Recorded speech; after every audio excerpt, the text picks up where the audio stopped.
नमस्कार, Manoj Tiwari talk show में आप सभी का स्वागत है। मैं आकांक्षा पांडे और आज हमारे साथ है विधायक और डॉक्टर आर.के. वर्मा जी, जो कि रानीगंज से सपा प्रत्याशी हैं। उनसे आज हम रानीगंज के बारे में, 2022 के चुनाव के बारे में ढेरों सियासी चर्चा करेंगे।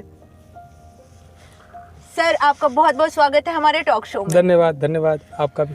विधायक जी, सबसे पहले तो मेरा ये आपसे सवाल होगा कि विश्वनाथगंज, जहाँ के आप विधायक हैं, मौजूदा विधायक हैं, वहाँ आपके अनुसार आपने बहुत काम किया है।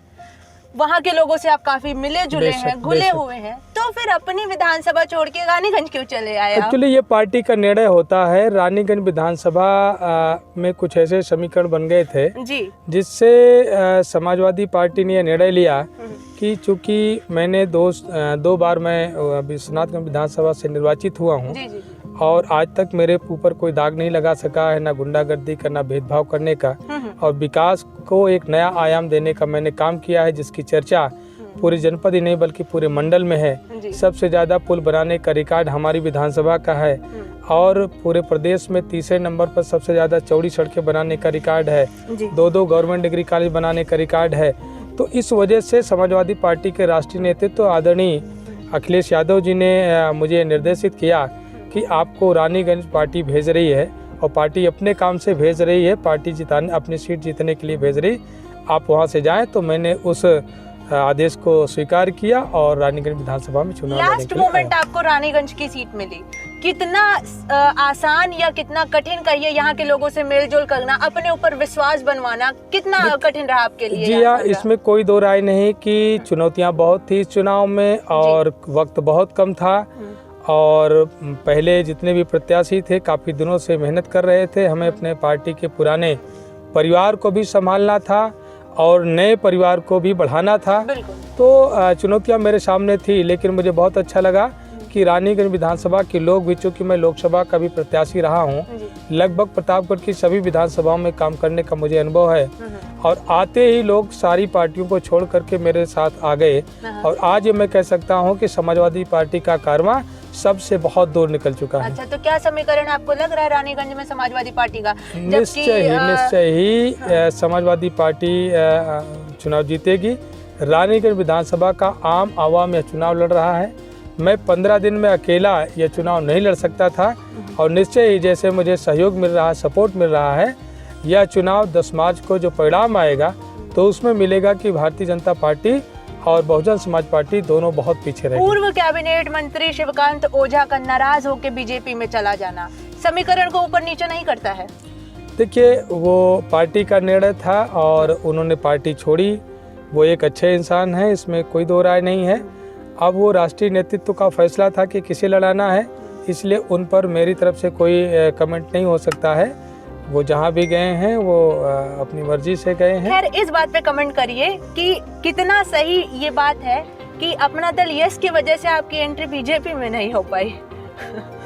बात ये नहीं है कि आपको ध्यान होगा कि 2017 से भी मैंने बराबर कहा था कि अपना दल को भारतीय जनता पार्टी छोड़ करके समाजवादी पार्टी से गठबंधन करना चाहिए। 2016 के अंत में भी मैंने कहा था, 2017 के गठबंधन के लिए भी कहा था, लेकिन अनुप्रिया पटेल, आशीष पटेल नहीं माने थे और चूँकि मेरा चुनाव सन्निकट था, मुझे चुनाव लड़ना था, बाकी लोगों को चुनाव नहीं लड़ना था, इसलिए मैंने बात को आगे नहीं बढ़ाया।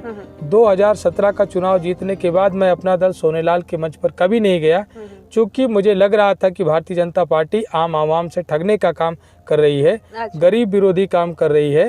तो निश्चय ही मैं अपना दल के मंच पर नहीं गया।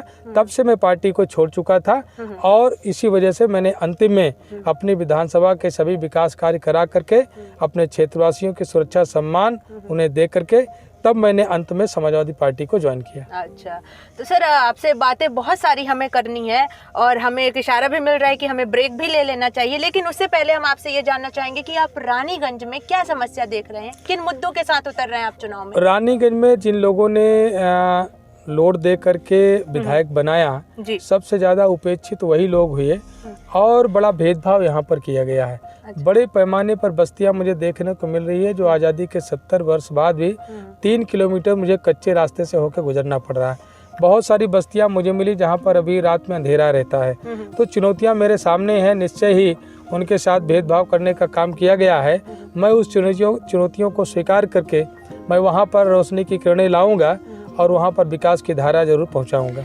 कैसे आप भरोसा दे सकते हैं रानीगंज की जनता को, जबकि अगर इस टर्म की बात छोड़ दिया जाए तो उसके पहले भी तो सपा रही है, मंत्रियों ने यहाँ का भार संभाला है। मैंने कहा और आपने तो 70 वर्ष की बात कर दी। मैंने कहा कि पार्टी एक रीति नीति तय करती है और जो सांसद और विधायक होते हैं उसको जमीन पर अमल पर लाने के लिए काम करते हैं। तो पार्टी की रीति नीति के साथ मेरा प्रयास होगा कि एक एक योजना में धरातल पर लाऊं, और मुझे विश्वास है यही परिस्थितियां विश्वनाथगंज में थी, लेकिन आज मैंने विश्वनाथगंज विधानसभा को सजाया संवारा है, वही काम मैं रानीगंज विधानसभा में भी करना चाहूँगा।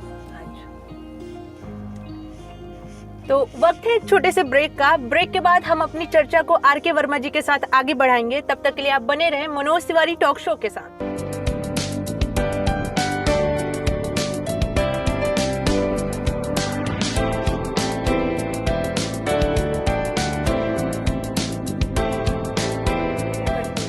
ब्रेक के बाद आप सभी का फिर से स्वागत है। हम आर.के. वर्मा जी के साथ अपनी चर्चा को आगे बढ़ाते हैं। सर, माना जाता है कि आप सदन में बहुत सक्रिय रहते हैं, लगभग सभी मंत्रालयों से आप अपने विधानसभा के लिए काम करते हैं, अपने क्षेत्र के लिए वो काम लेके आते हैं। तो आप रानीगंज के लिए क्या करने वाले, कौन सा पहला काम आप रानीगंज के लिए लेके आने वाले हैं? देखिए, सबसे पहले तो रानीगंज में जिन लोगों ने वोट दिया जी, उनकी सुरक्षा, उनका सम्मान ही खतरे में पड़ गया, उसका अकाल पड़ गया। तो मैं उन सभी नौजवानों को सम्मान देने का काम करूंगा जिनका उत्पीड़न हुआ। दूसरा, जो बस्तियां उपेक्षित रही हैं, सबसे पहले विकास की धाराएं वहां तक लाऊंगा। बड़े पैमाने पर मुझे सड़कें बनाना है, विद्युतीकरण कराने हैं, पुल बनाने हैं, तो निश्चय ही जो मेरा लक्ष्य है मैं उसे पूरा करूंगा।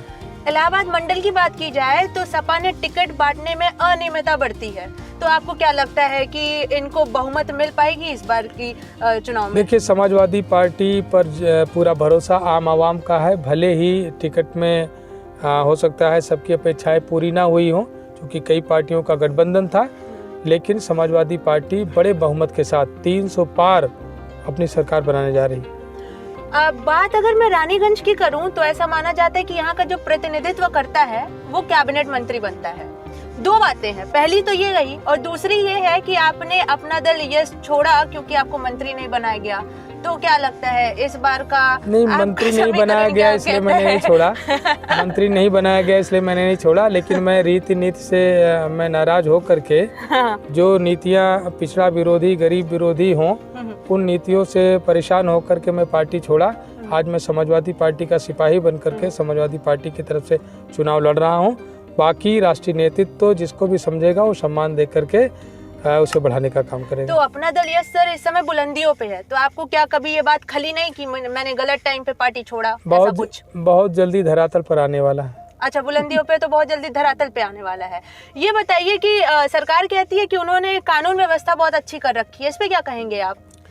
कानून व्यवस्था इतनी अच्छी है कि एक बेटी का दुराचार हुआ और पूरी सरकार के जिलाधिकारी और कप्तान तक अपराधियों का संरक्षण देते रहे, और उस बेटी की लाश को बिना माँ बाप को दिखाए रात को 12 बजे जलाने का पाप किया। ये कानून व्यवस्था का हाल है। अपराधियों को ठोकने की बात होती है, यहीं पर बगल के जनपद में अपराधी और जिन पर जो इनामिया बदमाश हैं वो क्रिकेट खेलते नज़र आते हैं, सार्वजनिक रूप से उनका उद्घाटन करते हैं और सभी अधिकारी कर्मचारी के साथ उठ बैठ करके चाय पीते हैं। ये है कानून व्यवस्था का हाल। तो उत्तर प्रदेश की सरकार ने दुर्भावना में काम किया है, गिने चुने लोगों के साथ काम किया है और बाकी लोगों का उत्पीड़न करने का। क्या रोड मैप है आपका रानीगंज के लिए? सबका साथ, सबकी सुरक्षा, सबका सम्मान, सबका विकास। सपा पे तुष्टीकरण के आरोप लगते आए हैं, 2022 में इसका कितना डर लगेगा? देखिए, कोई ये आरोप निराधार रहे हैं और मैं जहाँ पर मैंने काम किया मैंने देखा बहुत सारे आरोपों का मैंने परीक्षण किया। चूँकि मैं समाजवादी पार्टी के खिलाफ उस समय अपना दल का मैं पार्टी का नेता सदन में होता था, तब भी बहुत सारे आरोपों का जब मैं परीक्षण करता था तो मुझे लगता था कि बेबुनियाद की चीज़ें हैं। तो बेबुनियाद पर हल्ला करना ये भारतीय जनता पार्टी के लोगों की आदत है, इसलिए मैं उस पर विश्वास नहीं करता हूँ। तो आप किसे अपना कॉम्पिटिटर मान रहे हैं यहाँ पे? यहाँ पर कोई कॉम्पिटिटर नहीं है, यहाँ पर सिर्फ रानीगंज विधानसभा चुनाव लड़ रही है और सामने कोई पार्टी है ही नहीं। चलिए सर, आपका बहुत बहुत धन्यवाद हमारे टॉक शो में अपना कीमती वक्त देने के लिए। धन्यवाद। Thank you. चलिए, तो अभी आपने सुना नेताजी को, जिन्होंने बताया कि वो रानीगंज के लिए क्या करने वाले हैं, किसे कॉम्पिटिटर मानते हैं, कैसा वो अपनी नई विधानसभा में आकर देख रहे हैं, लोगों से मिलजुल कर रहे हैं। हम आपको ऐसे ही विधायकों, हम ऐसे ही नेताओं से मिलवाते रहेंगे। तब तक के लिए आप बने रहें मनोज तिवारी टॉक शो के साथ। धन्यवाद।